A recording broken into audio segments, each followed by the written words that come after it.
well, let's just dive into it since we got kind of sidetracked already. So, this is the county. So I went to the county meeting and I had to add up every single line item. I love that the St. George City just says, hey, these are the approval purchases on the consent calendar. So the first thing that jumped into my head, I wrote this down as a question, was if you don't come to every meeting and you only go to the yearly meeting, you can't get up and talk about it. If you don't listen every single month of all of these different considerations, right? Consider approval of purchase of shade structures from Shade and Net for the construction of the Little Valley pickleball expansion on state contract, right? Background, it gives you a little background. It's $135,915.58. Right. That was approved, but that was a separate agenda item. And a lot of people don't realize, like, hey, these are different, there's a very specific process.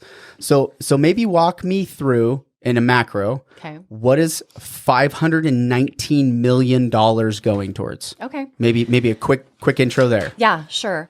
So sometimes I like to think about the budget as it's very similar to your home budget, Robert. Like you and your wife sit down and you say, okay, we're going to have this much money coming in. Let's talk about what sources it's coming in from. Are those sources reliable? Right. Do I have a full-time job that I can rely on, or do I do freelance and I might have a really busy season? So the city has a similar situation. Okay. So we have property taxes. Now, quickly, property property taxes come in and they're stable, but they're also revenue neutral. And so that's kind of a hard thing for people to understand. So for instance, when you buy your house, there's this valuation. And they say, you, Robert, are going to pay this much in property taxes. Okay. And for the city of St. George, that portion is 11% approximately of your total property tax. And it stays revenue neutral. So as your home gains value, you actually pay a lesser percentage of your home value in property tax because it's revenue neutral. So the reason why people will say, but you guys are getting more property tax every year, the only new property tax we get is from new growth. So property tax is stable, but it also isn't growing. It doesn't change with inflation. So I buy a house and my property tax is $1,000. Okay.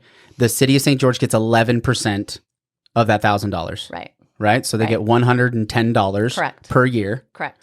Always, though, no matter whether your value goes up or down, you get $110 a year from you, from me. And then if my value goes up, that difference in tax goes to the county. Is that correct? No, there isn't a difference in tax unless they change their tax rate. Got it. So it's always adjusting down. Well, it's adjusting down for the city, the portion, unless we go through truth and taxation. Okay. So the city of St. George has not gone through truth and taxation for property tax in over 36 years. So we have not changed the tax rate for the city of St. George in 36 years. So like if you came in 36 years ago and bought a house, that valuation hasn't changed, if that makes sense. Like it's stuck with you because you haven't sold the house again. And you have paid more property tax. So that's where people will get in the argument. They'll say, but I'm paying more property tax every year. Well, look at the other entities that are taxing you. It's not the city's portion that has changed. It's the school district. The school district doesn't have to go through truth and taxation. Yeah, and the school district is like something like 70% of your 80%. It's 80%. Okay, school district. So if you're a retired couple, from California, they don't have any more kids going to school. They pay property tax. 80% of their property tax is going towards the schools. Yeah, and we need to look that up. You might be right. It's somewhere between our two numbers. It's like 70. Yeah, it was. I just remember it was a huge part of the pie, right? And so then I can see how people are like, well, what are my property taxes going for? But at the same time, then the discussion has to shift. We can't say no new taxes, because at the end of the day, if you're also that same retired couple moving here from California and you're in your home, you're a drain on the local infrastructure for your road, for your park, for all the things that you love about the town. Yep, that's right. So if you're not contributing to a job, or if you're not contributing to the local, aside from sales tax, which isn't, it's the biggest, is that the biggest revenue source is from sales tax? No, the biggest revenue source, see, this is so complicated. I know. We got and then Well, and we're trying to teach, right? We can break that down, yeah, and we can come back to that. The general, so you got it right there. The revenues basically come from the general fund. Okay, so let's go back to. Go back. We're gonna get complicated if we don't start from the beginning. So we have revenue like at home, right? Yep. You're like, where's our money coming from? So you've got revenue coming in from property taxes, and that's a revenue neutral. So it's stable, but it's not growing unless we have new growth. Or that house sells and a new owner moves valuation. In, and new valuation is done. Right. Okay, got it. Sales tax is something that the city of St. George has benefited from greatly. I heard your interview with Mayor Rosenberg. Obviously, they're now figuring out, I mean, they've always known this, but they're realizing, our infrastructure is going to need money to support it. And how are we going to do that? And what revenue are we going to have? So they created like that whole Harmon's marketplace. Yep. But the problem with relying on sales tax is it's unreliable. So, from year to year, we've been lucky because we have been in a growth cycle and our sales tax just keeps climbing. So this last year when we didn't do truth in taxation, when we didn't pass it, we still went ahead and hired a bunch of police officers and firefighters because we needed them. The problem is right now we are paying for them with one-time, not dependable money. So one-time funds, meaning some money comes in, from like fines. Those are one-time funds, licensing and permitting. Those numbers could change from year to year. Yeah. Charges for services. Like there's all these different ways that we have money come in that it's kind of one-time funds and isn't necessarily reliable. And sales tax is an unreliable source. It's a source. And it's an awesome source for the city of St. George, but it's also not sustainable. It's not 100%. It's not a fixed revenue source, right? It's a variable revenue source. Right. So it's like, well, my Social Security, I count on that every single month. Right. That's stable. And maybe you go work an odd job and that's variable. So you wouldn't put your most important things out of that money. You put the most important things out of your base fixed revenue source. Correct. And police and fire, everybody agrees, should be super important in that fixed revenue source, right? Yeah. Or at least allotted to that. Right. Okay. And so, your question at the beginning was, explain to me $519 million. So I want to explain it to you in the way, first of all, the requests coming in at the beginning of this cycle were $560 million. Okay. So what you're looking at there is, what are the things that need to be done in the city of St. George? Now, one thing that's really great in Utah is as a city, you cannot spend money you don't have. So a budget, you have to think of a budget as we're making an estimate of how much money is going to come in. We're making a second estimate of how much we need to do. So we've got all these parks we need to maintain. We've got parks we need to put in new neighborhoods. We've got streets we need to put in. We've got sewer and water. And we just have so many things we are maintaining and doing that are those things that we count on for quality of life here in St. George. So it's the reason why people live here. Interestingly, even though we're looking at this giant budget number, you also have to remember that a huge percentage of it is pass-through. So the city of St. George being the largest entity in the county, we have a whole bunch of things that we do for regional-based services. Right. So for instance, we run 911. We run the airport. These are all things that the entire county benefits from. And the entire county, so the other cities do help with these things. But what it does is it reflects in our budget. Does that make sense? Right. So Washington City sends us money to maintain 911, but on our budget, all that does is look like it elevates our budget. Right. Same with the airport. Same with the regional wastewater. Regional wastewater is a huge expense. The secondary water system that we are all reliant upon, we want to have the secondary water system. We want to be able to water our yards throughout the entire county eventually on non-potable water that, isn't as expensive as potable water. St. George City is maintaining all of that for the entire county. So when you look at the size of our budget, when people come in and say, well, Provo has this many people and their budget is this much less. Yeah. We heard that guy. That was at the last meeting. He was talking about that specifically. That is comparing apples and oranges because the city of St. George is providing completely different services and more services. And in some ways is functioning as a county functions often. Yeah. So because Provo is going to be supported by these other metropolitan cities that are around it that have large populations as well. Right. When St. George's Santa Clara has I think we talked about 7,500 people. There's Right. less than that in Ivins. St. George has 100,000 people. Exactly. Like we're more than half the county. Just Exactly. in one city. Exactly. Right. And really, in a lot of ways, we're accounting for the entire 200,000.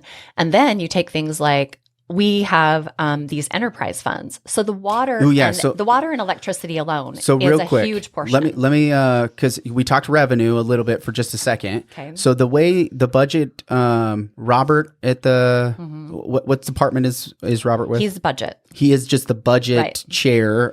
He works with John Willis as the city manager, right? Right. So he did the presentation last week. So the first budget meeting was the first week of June, and then the next one is going to be the end of June, right? So the last week of June, It's the 15th. the 15th. So next Tuesday, right? It's Thursday. I'm sorry, Thursday. So Thursday. Whatever day is Holy Thursday. cow. Thursdays. Someone Jeez. get a calendar. I don't know. Some of them are Tuesdays. I have like Washington, Hurricane, the Yeah. county. So anyway, okay. So Thursdays. So he walked through specifically capital projects, enterprise fund, other fund, and EDA funds, which are the different breakdowns for Right. where all the costs are going. Can you walk me through just one of those real quick? So capital projects, for instance, is 36% of our budget. Okay. So when you're talking about capital projects, you're talking about building streets, all transportation. You're talking about buildings. We're building new buildings. We have to build a new city hall this year. We have to move our police department into our old city hall. These are all just growing pains of a growing city. Like we can't just stagnate, right? Like if we're growing the way we are, we have to keep up with that. So capital projects being 36% of that. And a lot of that is regional also. So it's like the regional wastewater, it's reservoirs, it's those types of things. This is where it can get confusing for people because it's like, how can the city of St. George be spending that much money? And the part that I want to stand up for our budget team on is I feel like we are one of the best run cities in the nation. And I don't just feel like that. It's not my emotion. It's provable. We have the lowest property taxes. We have maintained the highest quality services for the lowest amount of money. Yeah. And the fact that we've been able to do that for years is just 100% like a pat on the back to our amazing budget team. So I get frustrated when I hear people just slamming them because the reality is they are working all year.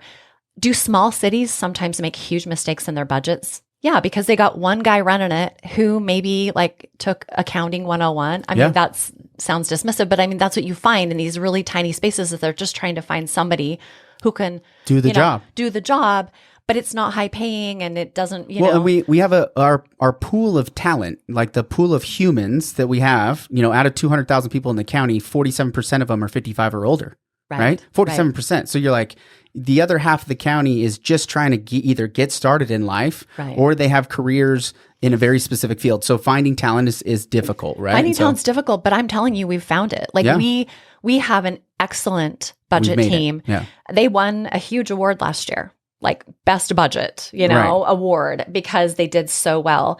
Okay, I just wanted to tell you that you were right. The school district, it's 71.6%. Okay. So you were closer than I was. That's okay. The county takes 11.1% of your property tax. The city takes 11.1% of your property tax. The water district is 5.8 and the mosquito abatement is 0.3. We have a lot of mosquitoes. We got mosquitoes. There's nowhere else for them to survive except for the water. I know. I have a mosquito bite on the back of my leg right now. You're like, son of a nutcracker. I hate them so much. So, back to our budget team, like when you start looking at these numbers, you said to break down the consolidated budget. So you have the capital projects, you have the enterprise funds. So the enterprise funds are basically run as a separate business. So even though they're 35% of our budget, and you look at that grand number, it's $180 million. Right. But that is just fire and water. Electricity and water. It's electricity and water. And it is run like a business. It's money in, money out. So we're not making money off of those, but we're running them as efficiently as we can. Could we have somebody else do it? Sure. Could we contract with Rocky Mountain Power? But people would pay more. I mean, that's why the city decided to do their own power department is because they could get a cheaper price for their residents. Yeah. Now, the city of St. George does have 2 power companies. So the city of St. George runs their own power company, and then part of the city is on Dixie REA. Okay. So that's a little complex, in St. George. That's kind of strange. But, a large portion of the city is on our power company. So then you have other funds at 8%. And then the general fund is really, like, if you want to really get in an argument about what's the city of St. George's actual budget, it's the general fund. And that's $108 million. Correct. Safety and parks is the notes I have. Is that right? Right. So the general fund expenses, public safety is 44% of that. Okay. And then parks is 16%. General government is 15% of that. Public works is 10%. Golf is 6%. Paying off, debts is 4%. Economic development's 3%. Community development's 2%. So that's how it's broken down. And, really, if people want to have a strong, healthy discussion about what portions could we cut, it's that general fund, or what should we be changing? That's the money management. Yeah, that's the money management. There's right there. $519 million is the headline, but then when we really boil it down, it's $100 million. Yeah, right. $108 million. It is $249,920. 100%. And for me, I know. For me, I feel like this portion is managed and balanced so efficiently. It is tight. Like, we don't have time today to go through it, but I'm happy to go through it with you. Like, it is so tight. This was the comment. Argument was brought up that we don't spend enough time going through the lines in the budget. Remember, did you hear that? Yes. Oh, you were on Zoom. Yes. Yeah, the guy who said that. And I couldn't help but laugh. I literally laughed out loud. I did too. I'm like, these guys probably spent like weeks and weeks looking at every single one of these things, because that's why we elected them to do it. Well, and that's what was so strange to me when he made that comment. It was like, you can go line by line. This is 400 plus pages of budget that literally has every single line of spending. And can I just tell you, I've been in the meetings with our budget team with, like, say, our parks director. And our parks director comes in and says, okay, I've got 10 parks that their infrastructure is breaking down. And all of them, these playgrounds need to be replaced. And I'm getting phone calls, and the rest of the council's getting phone calls, this playground isn't safe. It needs to be replaced. Well, our manager comes in and says, here's how much it's going to cost us. And you have to remember, we're not having our property taxes. They're revenue neutral, so they're not raising, but inflation is still making there. Everything there. Yeah. So the park inflation is an invisible tax, people. Yeah. So the park infrastructure that we need to replace that cost $300,000 last year is $450,000 this year. And our parks director is saying, I need to do all this. Where are we going to cut? Yeah. We always do cut. And then we get the phone calls from people saying, why didn't you fix my park?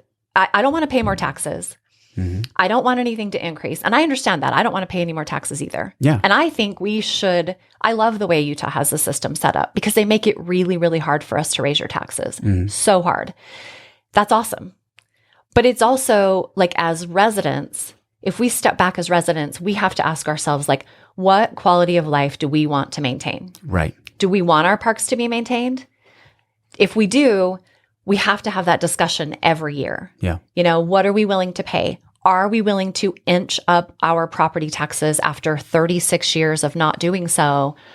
I mean, the increase we were talking about was going to be equivalent to $5 per household on the average per month. Wow. And let me just tell you something interesting. So there's $5 per month. Yeah, because I think $5 per month. It was like $60 a year. $60. Yeah, I thought it was like 46, but yeah, $60 a year on average. And I look at that and say, somebody can use that $60 to keep this looking the way that it is as I drive up and down the streets and don't hit potholes and Eventually that will have to happen. It just will. Or we have to go. There's another option. We let things go. Right. I mean, and I'm sorry, cut but services. You just cut services. So that is an option. Is we just say no, or we're not going to fix that park. We don't have the money. We'll just take the equipment's dangerous. We'll just take it out. Yeah. And we can't replace it. But we can't just make things materialize without the cash to put behind it. So when we're having healthy budget discussions, it's really about that general fund, and it's about what services do we want? Do we want to maintain them? Do we want to maintain the same quality of service that we have? Yeah. And the other portion is the golf discussion, which has been ubiquitous. Yes. The ubiquitous golf discussion, which is really interesting because, if you look back at the history of the city of St. George, you have to give our golf forefathers a pat on the back, because what they did is they saved the economy of the city of St. George by making a very specific decision.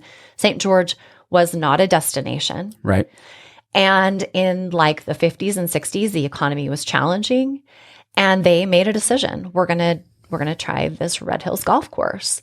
And in my opinion, it was a good decision, because what they said is, we're kind of going to brand ourselves as a destination, a place to come to recreate, come and have your vacation here and eat our food and enjoy our mountains and play on our golf courses. Yeah.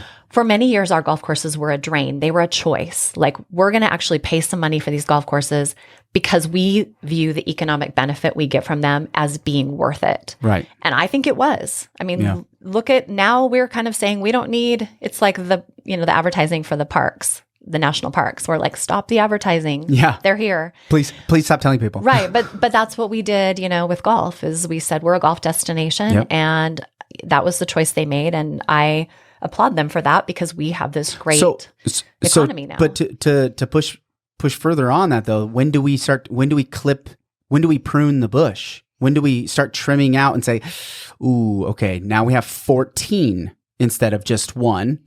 And one of them's an LPGA tour quality, right? Totally. Sand Hollow probably equally as much so. It's beautiful and amazing.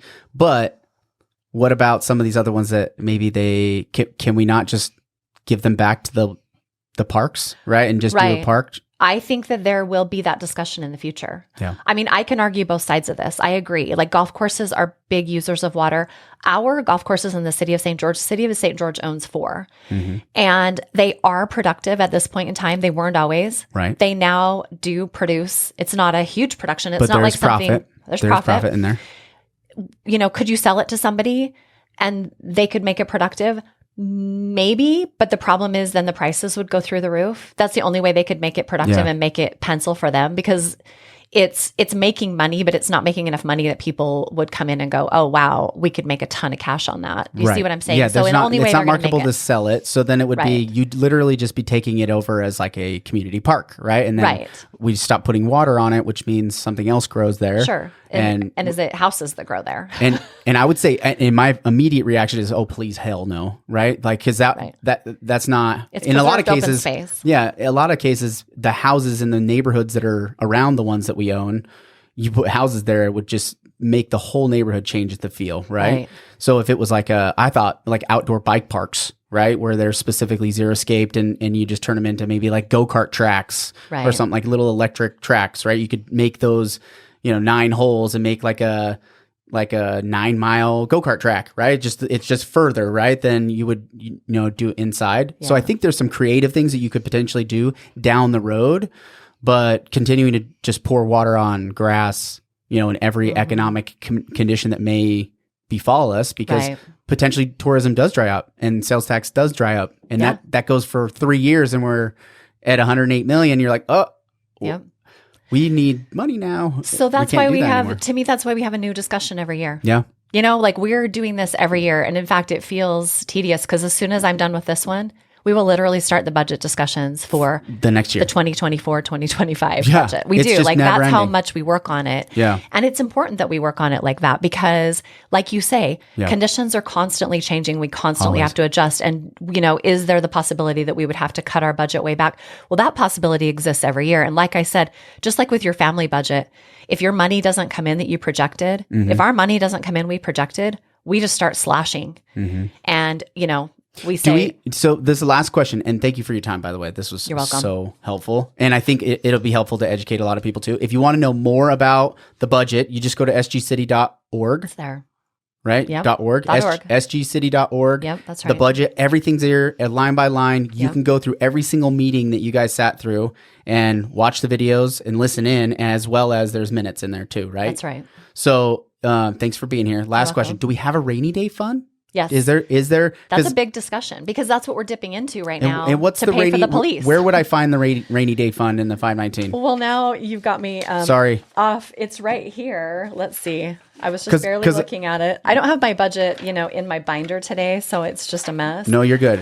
But I can send it to you. The rainy day fund is in there, and that's a really important discussion that we could have a completely different discussion about because you have to keep a certain amount. I think that our base is 7.5 million that we are required to keep for rainy day fund, but that doesn't make any sense. Like if you study cities that don't keep a good rainy day fund, there is always the chance of disaster. And those are the cities that end up declaring bankruptcy. Yeah, like the thing that jumped out to me out of all the budget meetings so far and the research I've done so far is, because I didn't look for that number in particular, but are we saving enough money for the bad times? And that comment was brought up at the budget discussion last time. Somebody stood up and just asked, like, are we saving money? Are we doing enough for when the economy potentially shifts? And we try to keep about 20%. Okay. So that you have this fund that's sitting there. So, but we don't always have that much. I mean, often we don't. I think right now our beginning balance of our rainy day fund I think the available fund balance right now is like 44 million, but that is being dipped into the reason that's been saved is to pay for the city hall. So they've been anticipating for quite a few years. Okay, yeah. We have to build this city hall. So we need to start storing money away so that it's not just this big expense. So 16 million of that will go to the city hall and the parking structure. So automatically, just right out of our 44 million, we're taking 16.4 million for city hall and the parking structure. We're taking 22 million of that out for Safe St. George. So see what I'm saying? We're going to be depleting that in ways that will not sustain us in the future. Right. It's if we not don't sustainable. build that base tax level. Correct. At a healthy level, and we need to compare apples to apples when we're talking about other cities. So if you're trying to do research and look at what about this city with the same population? That's not always an apples to apples comparison. Make sure you're looking for unique. Right, we're a city. We're an island. Yeah, people got to realize we're an island. And my plea when people talk about the budget is please don't fall victim to sound bites. Yeah. Like when as you much have as this is a soundbite. I know, kind of. But at least, to me, a soundbite is 30 seconds. To me, a soundbite is a $519 million budget, wasted spending, mind blown, or wasted spending. Yep. If you're going to be honest with yourself and with the rest of the city, understand that this is a complex budget and sit down with somebody who can help you understand it. Yeah. Don't make these, irrational, our budget team's a disaster and they've mismanaged our budget for years. That's super unfair and it's untrue. And we're a really well-managed city is what my plea is, to understand that. Okay. Well, thanks for jumping in and doing that for me. I appreciate you. Because the statement was made by me and Rick Rosenberg is maybe it was mismanagement of the budget. And you're let me correct the record on that. So I appreciate you correcting the record on that. And thanks, Robert. I'll Thanks do for all better you're to doing. educate myself too before making statements like that. So No, thank you. You're doing great. I appreciate your podcast. Okay. It's awesome. We'll see you. Thanks.